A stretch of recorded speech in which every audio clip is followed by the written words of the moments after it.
Puisse-t-il reposer, si vous pouviez savoir, à quel titre on obtient l'affreux don d'émouvoir, le pardon de vos cœurs serait prompt à descendre.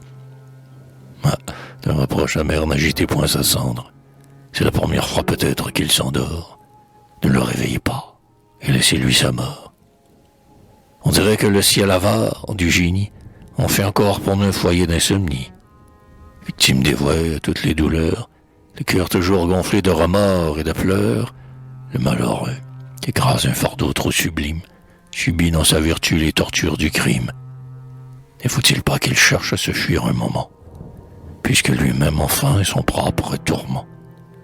Qui pourrait exprimer ce supplice indicible d'avoir une pensée à sonder impossible qui bouillonne et frémit dans ses étroits canaux, comme un serpent de feu s'y croise en longs anneaux, semble, pour remonter à sa source première, du crâne soulevé repousser la barrière, mais qui, tremblante alors, incapable des cieux, repliant s'affaissant ses nœuds capricieux, et, las d'un effort, revient en souveraine, ronger tranquillement le cerveau qui l'enchaîne. Il n'est point de remède.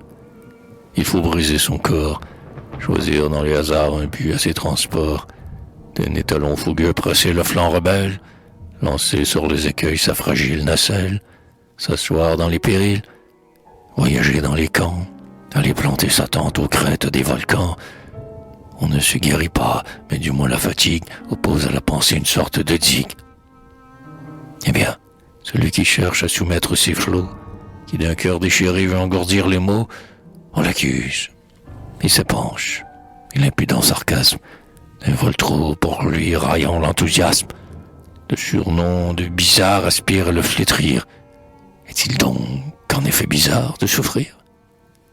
Oh, vous, qui de Byron composez la famille, vous, qu'en vers si divin il appelait sa fille, vous, qui l'a mis encore en lisant ses adieux, pleurez et pardonnez, sa cendre est sur vos yeux, pardonnez, oubliez ce que le monde oublie, car quels que soient les torts, la mort réconcilie.